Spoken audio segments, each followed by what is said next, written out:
Hey guys, welcome back to my YouTube channel. तो आज हम अपोथी सीरीज को फिर से कंटिन्यू करने जा रहे हैं। अगर आपने प्रीवियस चैप्टर्स की एक्सप्लेनेशन नहीं देखी है तो आप देख सकते हो, प्लेलिस्ट में अवेलेबल है असेंशन टू गॉड नाम से, और प्लेलिस्ट का लिंक डिस्क्रिप्शन में भी है, तो डायरेक्टली आप वहां से क्लिक करके भी देख सकते हो। तो जैसे कि हमने प्रीवियस चैप्टर में देखा था, लुजिंग बोल रहा होता है कि तुम्हारे छुपने की टेक्निक्स पर स्ट्रॉन्ग है क्योंकि तुम परफेक्टली हाइड हो सकते हो एम्प्टी रूम में। पर ये बुरी बात है कि तुम मेरे बॉडी में पियर्स नहीं कर सकते मेरे डैगर को, क्योंकि मेरी जो बॉडी की डिफेंसेस है वो बड़ा ज्यादा हाई है। नाइट किंग सोच रहा होता है नहीं, मुझे रिट्रीट करना चाहिए, और वो पीछे की तरफ मूव कर रहा होता है। चैप्टर नंबर 135 की स्टार्टिंग होती है। वो पीछे की तरफ जंप करता है, लुजिंग उसे पंच मारता है जोर से, और उसके मुंह से खून निकलाता है। वो पंच उसे इतनी जोर से लगा होता है कि वो पीछे दीवार से जाके टकराता है। वो बैठा होता है, लुजिंग बोल रहा है तो बताओ मुझे, क्या तुम्हें डीमंस ने सेंड किया है? नाइट किंग बोल रहा होता है क्या तुम्हें लगता है कि मैं तुम्हें बताऊंगा? लुजिंग हंसता और बोलता है कि वैसे मैं इंटरेस्टेड नहीं हूँ जानने के लिए। लुजिंग पंच मारता है और जो उसकी एनर्जी होती है पंच की, उससे 2 छेद हो जाता है दीवार में। नाइट किंग साइड में आ गया होता है दीवार में। लुजिंग बोल रहा होता है कि तुम्हें डर नहीं है क्या? तुम मेरे मैच नहीं हो इस छोटे से स्पेस में। नाइट किंग बोल रहा होता है मेरे को डर,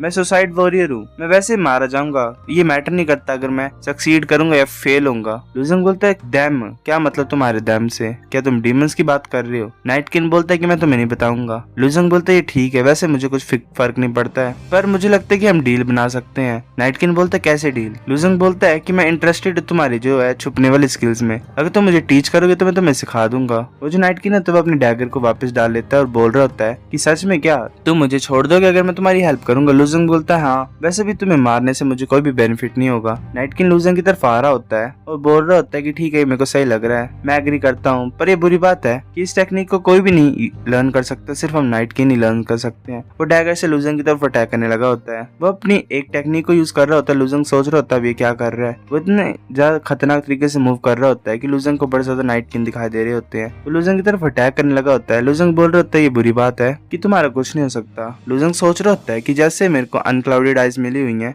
ऐसी छोटी मोटी इल्यूजन मेरे सामने कुछ भी नहीं है। लुजिंग बोलता है कि तुम्हारे पास सिर्फ एक ही चांस था, तुमने वो वेस्ट कर दिया है। वो उस नाइट किंग को बड़े जोर से पंच मारता है और वो जाके दीवार से टकराता है नीचे और गिर जाता है। नाइट किंग बोल रहा होता है कि मैं सच्ची तुमने जो ऑफर दिया था उसे करना चाहता था, पर अगर मैं ऐसा करता तो मेरे जो किन है, मेरे जो पीपल है, वो कोई भी सर्वाइव नहीं कर पाते। वो नाइट किंग जो होता है वो सुसाइड कर लेता है तो वहां पे मर जाता है। लुजिंग सोच रहा होता है अगर ये ऐसा बोल रहा है तो इसका मतलब कोई मुझे देख रहा है ना। लुजिंग अपने दरवाजे के साइड में देखता है तो वहाँ पे एक डीमन छुप के देख रहा होता है। वो सोच रहा होता है कि इतना ज्यादा टाइम हो गया मुझे, उसने अब तक कुछ नहीं किया, अंदर चल क्या रहा है। तो जैसे ही वो देख रहा होता है दरवाजा खोलने लग पड़ता है, लुजिंग एकदम से बाहर आ जाता है। लुजिंग बोल रहा होता है क्या तुम किसी का इंतजार कर रहे हो? वो डीमन बोलता है क्या नहीं, मैं तो यहाँ से अभी भी जा रहा था, मैं किसी का इंतजार नहीं कर रहा हूँ। लुजिंग बोलता है कि अपनी इस एक्टिंग को छोड़ दो, मेरी हेल्प करो कुछ डिलीवर करने के लिए। तुम उन्हें बोलो कि जो डीमन है वो डरफोक है, तुम्हारे पास तभी चांसेस होंगे मुझे मारने के, और वो होंगे तब जब हम अरेना में होंगे। वो डीमन बोलते कि क्या हम डरफोक नहीं है? लुजिंग बोलता है कि जैसे कि मैंने तुम्हें बोला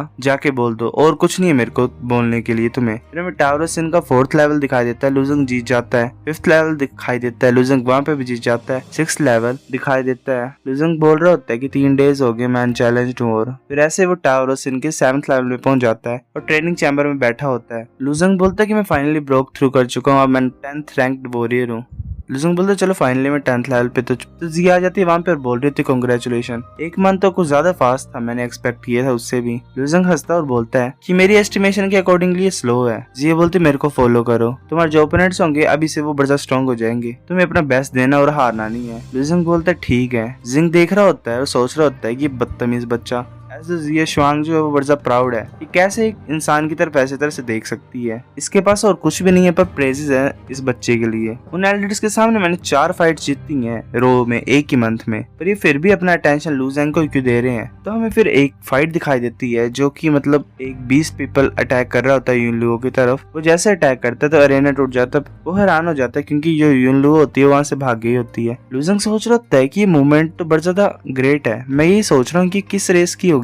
जैसे लुजिंग को फिर याद आता है और वो बोलता है क्या यूनलुओ ये यहाँ पे क्या कर रही है? जिया हैरान होकर सोच रही होती है और बोलती है और बोल रही होती है कि तुम इसे कैसे जानते हो? वो सोच रही होती है कि मुझे नहीं लगता कि लुजिंग यूनलुओ को जानता होगा। लुजिंग पर्पल हर्ट होली लैंड का नहीं है और यूनलुओ यहाँ की है, पर इसके जो ओरिजिन है वो बड़ा ज्यादा मिस्ट्री है। ये upper layer of tower of sin में रहती है तो बहुत ज्यादा कम इंसानों को पता है इसके बारे में। लुजिंग बोलता हाँ मैं जानता हूँ। लुजिंग सोच रहा होता है कि यूनलुओ ने मेरे को कॉन्टेक्ट नहीं किया था जब से हमने अपने रास्ते चेंज किए थे। उसके बाद मैं मिडिल डोमेन में चला गया, फिर मैं टियानमेट टॉम में आ गया। वेल जब वो 4 डीमन किंग्स ने अटैक किया हुआ था, तब जो फाइट हुई थी आर्मी और डीमंस के बीच में, तब की बात हो रही है। तब लुजंग सोच रहा होता है रुको, यहाँ मुझे कुछ सही नहीं लग रहा है। जो हमारे मिडिल डोमेन और यांग का है, उनके बीच में 10,000 ऑफ माइल्स के बीच का डिफरेंस है, और ऊपर से जो ह्यूज टेलीपोर्टेशन अरे है टियानमेट टॉम में, मुझे नहीं लगता कि कोई भी वहां से टेलीपोर्ट हो सकता है। पर अगर देखा जाए इसके क्लोथ्स, शक्ल, हर कोई चीज जो है इसकी बॉडी की, वो सेम उसी की तरह है। क्या ये कोइंसिडेंस है? यूनलू अटैक करती है योमिंग फिंगर उस बीस्ट पर्सन की तरफ,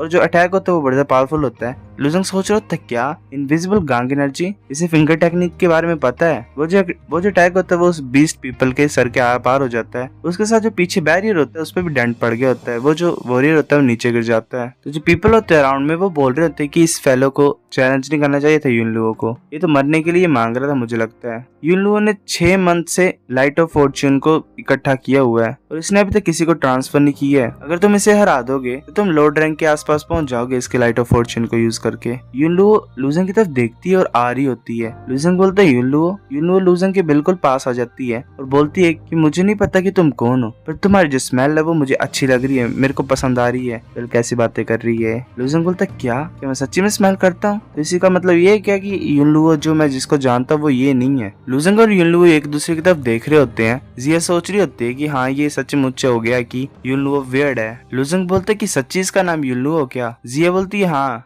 तुम जानते नहीं हो क्या इसको? लुजंग यूनलुओ की तरफ देख रहा होता है और सोचता है कि कुछ ज्यादा कोइंसिडेंस हो गया है, मैं बाद में फाइंड कर लूंगा कि क्या सीन है। यूनो बोलती है कि मुझे इससे फाइट करो, अगर तुम मुझे हरा दोगे तो मैं तुम्हें अपनी सारी लाइट ऑफ फॉर्च्यून को दे दूंगी। लुजंग बोलते क्या मुझे दे दोगे? लुजंग जिया की तरफ देखते जिया बोलती है कि अगर ऐसा है, ये टावर ऑफ सिन में 6 साल से है और 10th लेवल पे रह रही है। जो भी इसने लाइट ऑफ फॉर्च्यून इकट्ठा किया है वो ऐसे ही दूसरों को दे देती है, और इस साल और इस टाइम पे इसने 6 महीने का इकट्ठा किया हुआ है, तो बड़े ज्यादा आ रहे हैं इसको चैलेंज करने के लिए। लुजंग बोलते क्या लाइट ऑफ फॉर्च्यून को किसी को भी देना, ये तो बड़ा ज्यादा अजीब है, तुम ऐसा कर सकते हो रूल्स के अकॉर्डिंग, पर बाकियों के हिसाब से यूनलू जो है वो अपने आप को आगे क्यों नहीं मूव करना चाहती और पुश करना चाहती, वो यहीं पे क्यों रहना चाहती है? क्या इसका कोई पर्पस है क्या? और अगर तुम इसे हरा दोगे तो तुम्हें मिल जाएगा, तो ये ऐसे क्यों देना चाहती है? यूनलू बोलती है कि एक छोटी सी फाइट कर सकते हैं हम क्या? लुजंग बोलता है मैं तुम फाइट नहीं करना चाहता हूँ, पर मैं इससे भी ज्यादा इंटरेस्टेड हूँ कि तुम कहाँ से हो। यूनलू बोलती है कि हम कहीं पे मिले हैं क्या? लुजंग बोलता है कि तुम ऐसा बोल सकते हो, पर ये मुश्किल है बताने के लिए, मैं तुमसे प्राइवेट में बात करना चाहता हूँ, अगर हम चांस मिलेगा तो। यूनलू लुजंग की तरफ देख रही होती है और बोलती है कि ठीक है। बाकी जो ह्यूमन वर्ड्स होते हैं वो वाले नजरें नहीं मिला रहे होते हैं उनसे। यूनो देख रही होती है उनकी तरफ। लुजंग सोच रहा होता है कि मुझे ऐसा लग रहा है कि इससे और भी मिस्ट्रीज जुड़ी हुई हैं। तो वहाँ पे यूशु आ जाता है और बोल रहा होता है कि लुजंग तुम यहाँ पे आ गई हो, मैं तुम्हें एक्सपेक्ट कर ही रहा था। तो जिया और यूनलुओ भी उसकी तरफ देख रहे होते। लुजंग बोल रहा होता है कि मैं इस फाइट के लिए काफी टाइम से वेट कर रहा हूँ। यूशु बोल रहा होता है कि तुम अभी 10th लेवल पे पहुंचे हो और तुम ऑब्लिस्क ऑफ टैलेंट में नहीं गए हो है ना अभी, मैं तुम्हारा वेट करूंगा जब तुम वापस आओगे तो। लुजंग बोलता है क्या ऑब्लिस्क ऑफ टैलेंट? जिया बोलती है कि कुछ स्पेशल यहाँ पे 10th लेवल पे जब तुम उससे पास हो जाओगे तो हम किसी का टैलेंट ही नहीं पता लगा सकते हैं, पर वो उसे इम्प्रूव भी कर सकते हैं, पर टैलेंट पे भी डिपेंड होता है। लुजंग बोलता है क्या? जिया बोलती है पर ये लक पे भी डिपेंडेंट होता है। लुजंग बोलता है टैलेंट, यहाँ पे 3 चीजें होती हैं जो कि अचीवमेंट और ultimate strength of martial artist की को डिसाइड करते हैं, जो कि होता है talent, luck and spirit. Spirit जो होती है वो स्पिरिट ऑफ मार्शल आर्ट्स होते हैं। अगर कोई ऐसे ही मूव करता रहेगा अपनी लाइफ में, जिंदगी में, तो तुम्हारे पास प्रिजर्वेंस होगी। अगर लक की बात करें तो ये क्वांटिफाई करना मुश्किल है, मतलब कितना लक हो किसी इंसान के पास। जो टैलेंट होता है वो पहले से स्टार्टिंग से डिसाइड होता है और इजी होता है पता करना कि किसका टैलेंट ज्यादा है, जैसे कि हम फाइंड कर सकते हैं कि कोई genius is a martial artist में। लुजंग बोलता है कि क्या कोई चांस है क्या मेरे टैलेंट को एनहेंस करने के लिए? अगर ऐसा होगा तो मैं पक्का ट्राई करना चाहता हूँ। जिया बोलती है हाँ, जो ऑब्लिस्क ऑफ टैलेंट है यहाँ पे उसके पास एबिलिटी है टैलेंट को इम्प्रूव करने की, मैं तुम्हें वहाँ पे लेके जाती हूँ। यूलो लुजंग की तरफ देख रही होती है चुपचाप। तो वहाँ पे वो एक जगह जा रहे होते हैं। लुजंग और जिया वहाँ पे पहुंच जाते हैं। वहाँ पे एक बहुत बड़ी रैंकिंग की लिस्ट होती है। लुजंग देख रहा होता है और बोलता है क्या यहाँ पे तो जिया स्वांग का नाम भी है। लुजंग जिया की तरफ देखता है और बोलता है कि ये नाम, तो जिया बोलती है कि जो इस ऑब्लिस्क को चैलेंज करने के लिए गए हैं उनका नाम है यहाँ पे। लुजंग बोलता है सच्ची? इसका रैंक सिर्फ 6th लेवल पे ही है इसके टैलेंट की वजह से, तो इससे ऊपर कौन होंगे? सो गाइस चैप्टर नंबर 135 इतने थे। अगर आपको वीडियो पसंद है तो लाइक करो, नहीं भी आई फिर भी लाइक कर दो, शेयर करो दोस्त साथ, कमेंट करके बताओ अगर आपको वीडियो कैसी लगी, सब्सक्राइब करो। तब तक के लिए बाय बाय।